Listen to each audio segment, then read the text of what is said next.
Bon, interaction plutôt simple. J'imagine que vous avez déjà ressenti une anxiété avant d'aller parler à une fille. Sachez que beaucoup d'hommes la ressentent et que c'est tout à fait corrigeable. Je vais vous apprendre à l'enlever. C'est vraiment, vraiment, vraiment simple. Donc j'imagine qu'on connaît tous ce sentiment, le cœur qui bat, tu réfléchis. Il y en a, par contre, vous abusez, mais il y en a, vous avez même les mains moites avant d'aller parler à une fille. Ça peut se comprendre, c'est l'anxiété. Et c'est pas un frein, vous devez juste savoir comment l'utiliser en votre avantage. Et justement, je vais vous donner des conseils infaillibles pour pouvoir l'utiliser en votre avantage. Ok, petite mise en situation. Imaginez vous êtes dans un café comme ça, vous buvez votre café, et là, vous croisez le regard d'une jolie femme. Bang! Vous êtes croisés, elle t'a vu, tu l'as vu, elle te plaît. Ta première action, toi, c'est de fuir. Tu veux fuir parce que tu tournes le regard, tu sais pas quoi faire, tu as envie de partir même, tu as peur de l'aborder. Mais par contre, ce que tu peux faire, au lieu de fuir, c'est plutôt d'aller l'aborder. Alors oui, tu peux te faire rejeter, c'est vrai. Comme je l'ai dit, même moi, je me suis déjà fait rejeter. Mais c'est toujours mieux que de fuir parce qu'il n'y a rien de pire que le regret. Et il y a plein d'hommes qui sont à l'aise, qui auraient été à l'aise à votre place. Moi, j'aurais été à l'aise. Donc là, vous allez sûrement vous dire, oui, mais comment toi, Kaniel, tu fais pour être à l'aise? C'est simple que toi. J'ai été anxieux, mais j'ai décidé de ne pas laisser l'anxiété gagner. Et du coup, de porter mon courage à deux mains. Non, c'est quoi?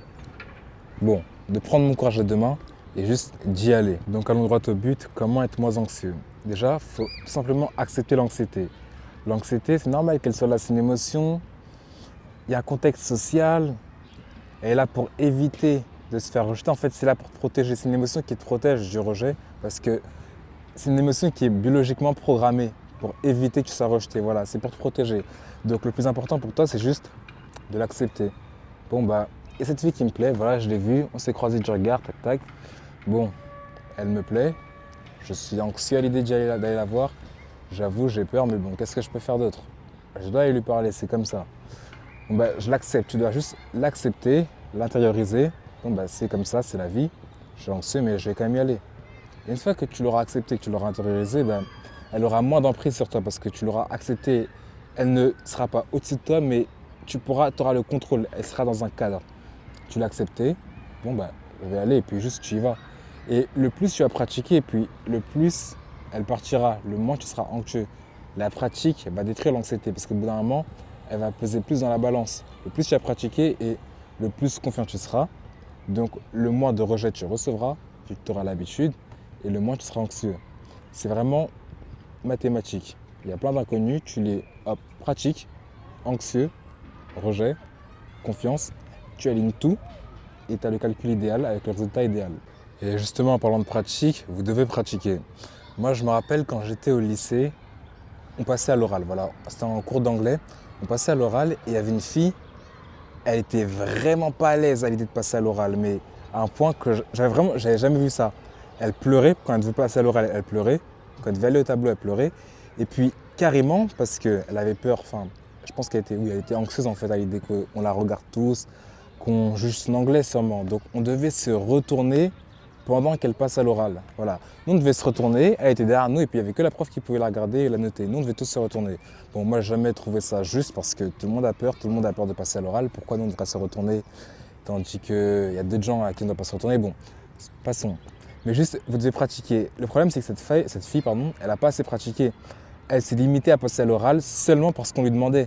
Mais je ne pense qu'elle n'a jamais fait de présentation. Je pense qu'elle n'a pas l'habitude de sortir et de parler à des gens. Ce que vous pouvez faire, c'est vraiment, vous êtes vraiment au niveau le plus bas. Pour moi, ça là, ce que je vous expliquais, le cas de cette fille, c'est le niveau le plus bas. C'est-à-dire que tu pleures quand tu dois passer à l'oral. Il y a un homme qui pleure quand il doit passer à l'oral parce que là, c'est une femme. Donc, je peux comprendre. Mais un homme qui pleure quand il doit passer à l'oral, il devrait vraiment, vraiment regarder dans son caleçon. Il doit regarder s'il y a bien quelque chose. Mais bon, passons. Là, si vous êtes au niveau le plus bas, je ne vous critique pas. Enfin, si, je vous critique, mais ça, vous pouvez le travailler, c'est normal. Enfin, c'est normal. Vous pouvez le travailler, mais vraiment, si vous êtes au niveau le plus bas, commencez par de simples interactions. Juste, il y a une personne à côté de vous. Voilà, mon petit doigt. Vous pouvez juste lui demander l'heure. Ça, c'est vraiment le niveau le plus basique. Si tu n'es même pas en mesure de demander l'heure à quelqu'un, c'est vraiment grave. Je pense que tu as sûrement une maladie. Tu devrais aller consulter. Ouais, tu devrais consulter. Mais bon, juste demander l'heure. Voilà, tu demandes l'heure, hop, tu as demandé l'heure, tu as passé le niveau le niveau 0,00001. Ça, c'est vraiment le niveau le plus bas possible. Ensuite, ce que tu fais, c'est que tu peux demander à la personne de gauche, de droite, pardon, c'est ma droite ici, tu peux lui demander son prénom. Voilà, juste comme ça, et puis après, tu pars. Quoique, ça fait bizarre. Mais bon, on s'en fiche. C'est juste pour vous, en fait. C'est pour vous développer, vous. Donc voilà, faites des interactions sociales qui ne sont pas gênantes. Commencez pas à aborder directement si vous êtes au niveau le plus bas. Juste quelques interactions sociales. Vous demandez des informations, l'heure, pas forcément le prénom, mais juste une indication, le nom de la ville ou le métro le plus proche, le bus le plus proche, le restaurant le plus proche.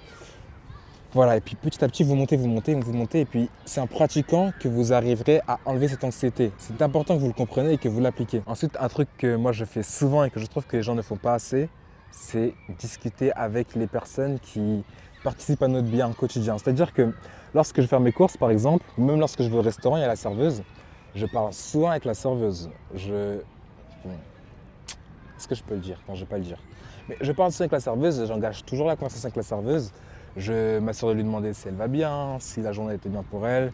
J'essaie de raconter une ou deux blagues pour la faire rigoler, la faire sortir de son moment. En fait, il faut que quand j'entre dans le restaurant, quand elle me sert, quand elle prenne ma commande, c'est le moment spécial de sa journée. Donc, c'est toujours comme ça de toute façon. Voilà. Donc, juste parler avec les gens, parler avec la caissière. Je parle aussi avec la caissière, je pose des questions. Enfin, je ne suis pas intrusif, évidemment. Évidemment qu'on n'est pas intrusif. C'est juste, bonjour madame, vous allez bien? Oui, j'ai bien, tac tac, faites une petite remarque sur son outfit. Bon, généralement, ils ont les, ils ont les vêtements du magasin. Mais bon, je fais pas une remarque sur sa coupe de cheveux, sur ses lunettes, sur ses boucles d'oreilles, et puis vous racontez une anecdote rapidement, vraiment, très légèrement, histoire juste qu'elle rigole et que vous ayez une interaction sociale et bam, on n'en parle plus. Apprenez à engager. Avec la boulangère, je fais ça avec la boulangère. La boulangère, c'est ma préférée. Mais je crois qu'elle est partie là, parce que ça fait longtemps que je ne suis pas allé à la boulangerie. Mais elle est partie. Donc je me sens un petit peu triste là. Mais bon, du coup, je disais engager avec les gens et puis petit à petit, une fois que vous aurez fait, du coup, vous lui demandez l'heure, vous lui demandez son prénom, une information, le restaurant le plus proche. Une fois que vous allez aller au restaurant, vous vous engagez avec la serveuse. Puis après, vous allez acheter votre pain à la boulangerie.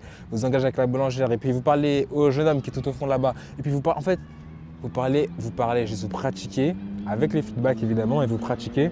Vous verrez que petit à petit, vous serez moins anxieux, vous serez beaucoup plus compétent, vous serez beaucoup plus confiant. Et vu que vous serez confiant, vous serez moins anxieux, donc vous aurez de meilleurs résultats. Et vu que vous avez de meilleurs résultats, vous serez moins anxieux encore. En fait, c'est un cycle, c'est un cercle.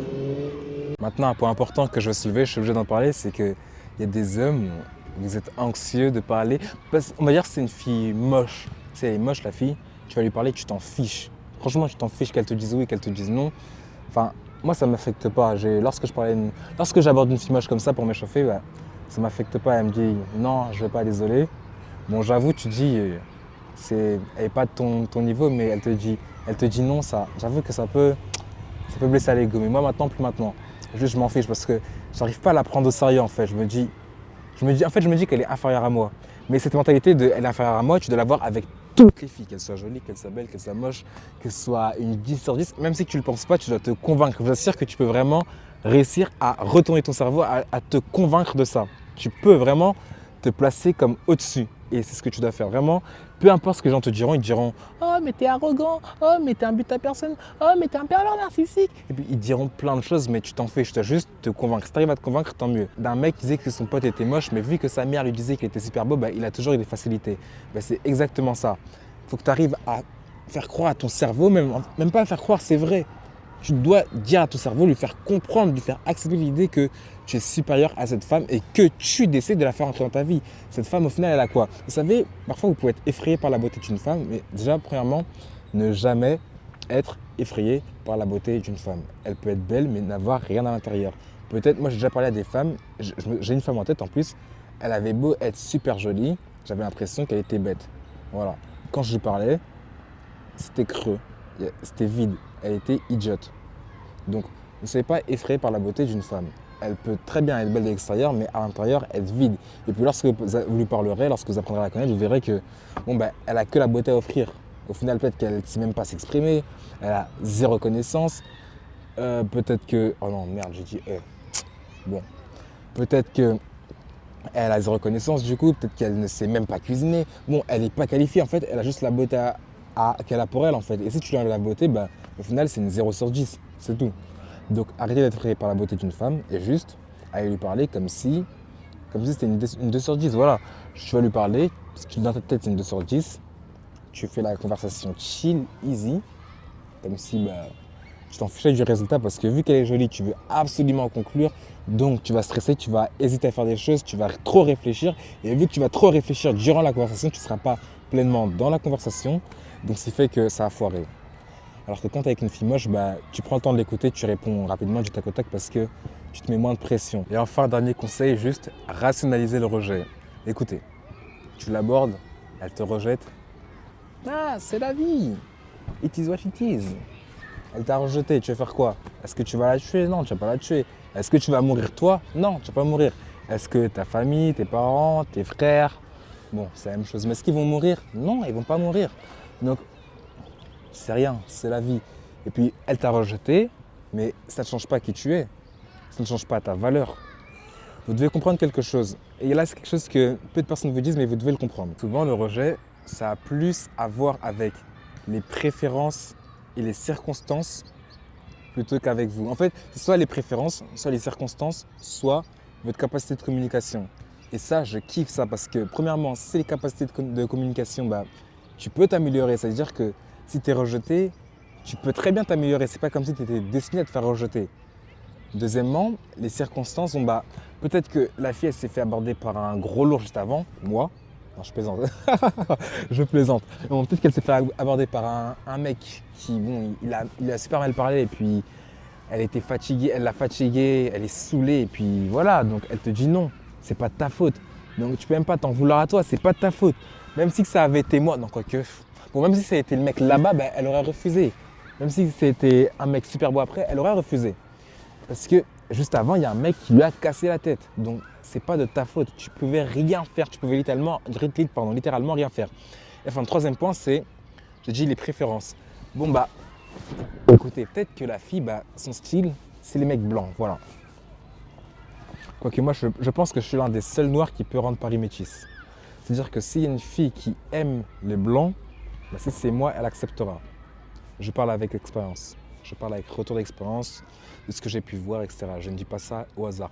Mais bon, je disais, peut-être que son style, je sais pas, moi je suis noir, peut-être que son style c'est les blancs, je pouvais vraiment rien faire, je peux juste rien faire. Elle aime les blancs, tu veux que je fasse quoi? Je suis pas blanc, je vais pas me peindre.